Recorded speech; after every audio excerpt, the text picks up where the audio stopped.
yeah, I have a lot of really built up energy, and I do this thing when I'm nervous. It's really weird, but I go, yee yee! So can we just all, as a group, just do that together, please? Okay, so on the count of 3, everyone just do that, all right? Ready? 1, 2, 3, yee yee! All right, that was so good, oh my gosh. Okay, so some quick questions I have for you guys, and if any of these have, you've related to them at least once in your life, just raise your hand, all right? No judgment here. All right, so who here has ever felt anxiety? Right, okay. Who here has ever worried about the future or God's plan for their life? Right, okay. Who here really likes babies?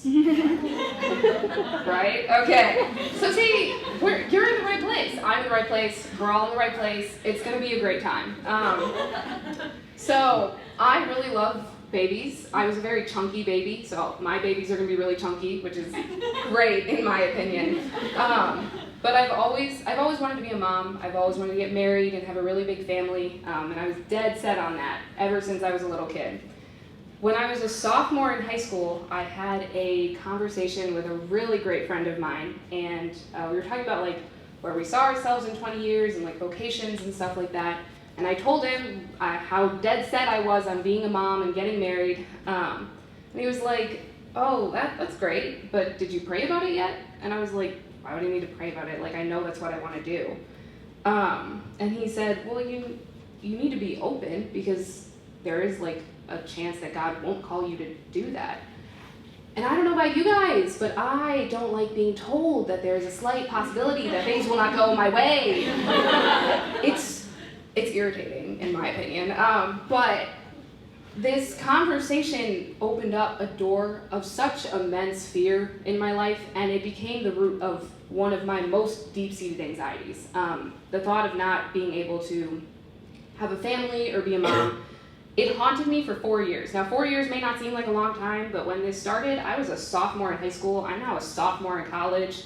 I've changed a lot, let me tell you. So 4 years is a long time, and I managed to block it out of my mind pretty successfully, but if anyone mentioned the words vocation discernment, I slipped into panic. I couldn't even be in the same room as the person anymore. My thoughts and anxiety had become so intrusive that I couldn't be in silence. I was terrified of being alone with my own thoughts because they taunted me so much over this fear. So because I couldn't be in silence, I couldn't pray, I couldn't journal, I couldn't read the Bible, I couldn't let the Lord speak into my life, and I couldn't go to adoration. That was the biggest one. If anyone asked me to go to adoration, how dare they? It was so rude. I don't even understand. But looking back on this, I do realize that this was just the devil bullying me into silence, because prayer is so powerful, you guys, especially prayer for discernment of God's will in your life. And the devil doesn't want us to follow God's will. I mean, he doesn't want us to go down the right path. So he will do anything to stop us from praying about God's will in our life.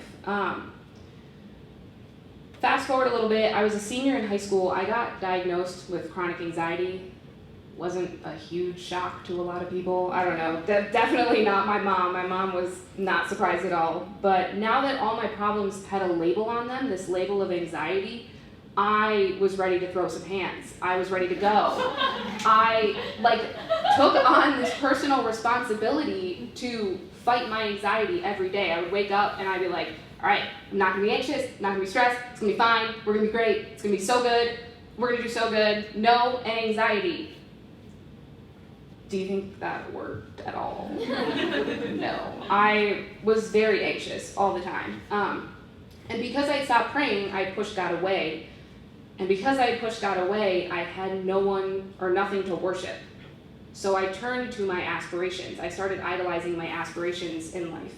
And it was such a weird concept for me to think that marriage and motherhood could be idols, because idols has a really negative connotation. You think the golden calf and the story of Moses. But the truth is, anything prioritized before God is an idol, whether it's good or bad. And that's just the truth. And it took me a long time to come to terms with that. I had a very utilitarian view of God. I was using him as a tool in order to get to my aspirations in life. So basically, the thought going in my mind was, Lord, I trust you as long as you guarantee you'll get me to where I want to go. Arrogance. That is arrogance. And that's not good. But inevitably, the things that we worship are the things that we put our identity in. So my identity was in marriage, motherhood, boys. It was in boys. And it didn't make me feel very good. I'm going to tell you that right now. And it wasn't until a really eye-opening conversation with another one of my great friends that I realized that I needed to start reprioritizing my life. Because my dreams in life were my everything when God should have been my everything. And it led me to the question, how can I place my identity in something that doesn't even exist yet? And doesn't exist consistently. I don't have a boyfriend, I don't have a husband, I don't have kids. I'm pretty sure I don't have kids. But, I mean, obviously my future husband exists somewhere out there, but just not in my life yet, you know? And when he does exist in my life, he's not going to be a consistent person because people aren't consistent. We are flawed, we change all the time, we're subject to time. And as a person with anxiety, I crave consistency. I don't like when things change. I crave consistency, I crave security, it's what I strive for. But let me ask you guys something. Who is the one person that is consistent and exists in our lives right now? Jesus! Everyone gets an A+. Good job, guys. It's God. It's Jesus. God is the definition of consistency. He's the epitome of consistency because he existed before time. He never changes. He's superior to time. And he always has and always will be existing in my life, whether I choose to acknowledge that or not. He just always will be there. So I decided that I needed to start focusing on the things that I do have rather than the things that I don't. And I did have a relationship with the Lord. It was really like that, but it was real. It existed. And so after I came to this conclusion that was a good conclusion, but I didn't know how to let my dreams go. I didn't know how to let them go because I cared about them so much. And my anxiety and my desires were so deeply intertwined at this point because my desires caused a lot of my anxiety. They were so deeply intertwined that I couldn't let one of them go without letting the other one go. So I decided to focus on the thing that I didn't want anymore, which was my anxiety, because let's be honest, who wants anxiety? I mean, let me know if you do, because clearly you're doing something right, I guess. I don't know. But I said a really simple prayer. I thought it was going to be a super complicated thing, but it was a really simple thing. I just said, Lord, I don't want this anymore. I can't handle this anymore. I don't know what to do with my anxiety anymore.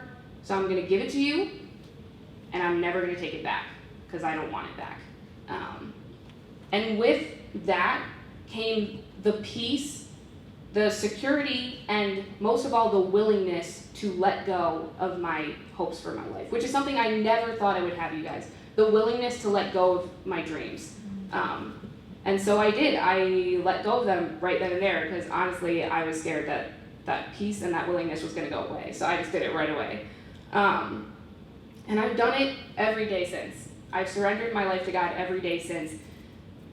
Because anxiety is not my battle to fight. And for those of you struggling with anxiety is not your battle to fight either. The plan of your life is not yours to figure out. It's not your responsibility because it's not your plan. It's God's plan, so it's his responsibility. And thank God, honestly, ever since then, there have been things revealed to me, and God has spoken into my life, calling me to be a mom and calling me to get married, and I'm so grateful for that.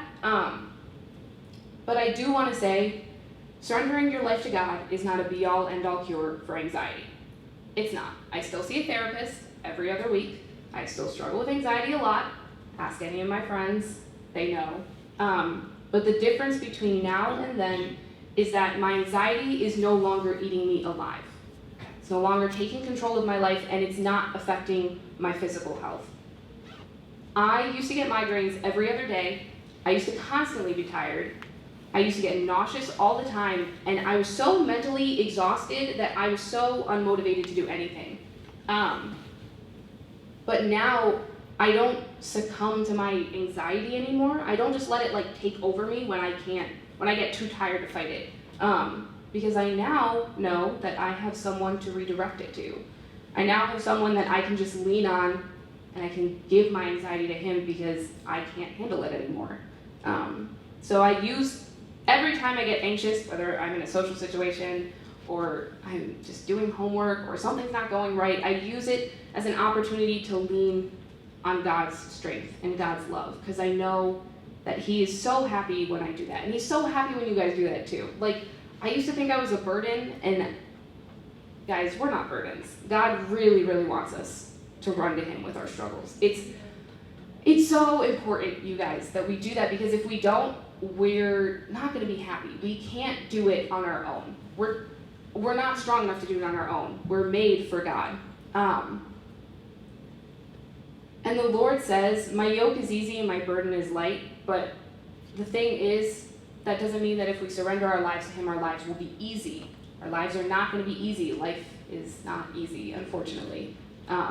That just means that any situations that we come across, we will be able to handle easier because we have God to lean on.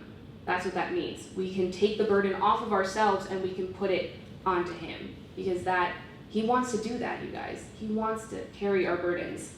I don't know if you guys have ever heard the song by Hillsong United called Not Today. Has anyone heard that song? That song has gotten me through some stuff, you guys. It is such a good song, and it's just so descriptive of just telling Satan every day, no, not today. You're not gonna take over my life anymore with your anxiety, because honestly, Satan had a hold on the back of my collar with anxiety, and it was keeping me away from God all the time. But I will leave you with a Bible verse that I think really helped me with this a lot, and it's Psalms chapter 4, verse 7 through 9. And it says, many say, may we see better times, Lord, show us the light of your face. But you have given my heart more joy than they have when grain and wine abound. In peace I shall both lie down and sleep, for you alone, Lord, make me secure. It's incredible now, you guys. It's such a blessing. And it makes me so happy that I can go to adoration and not be in complete anxiety and torment the whole time. Surrender your lives to the Lord right now, because honestly, there's no better place to do it than right here, because he's gonna be right here. It'd be like talking to someone over the phone, but it's better when you see them in person, right? You know what I'm saying? You gotta surrender your life to the Lord. He's gonna be so happy when you do, and it's gonna be such a relief, you guys. So yeah, I challenge you guys to do that today.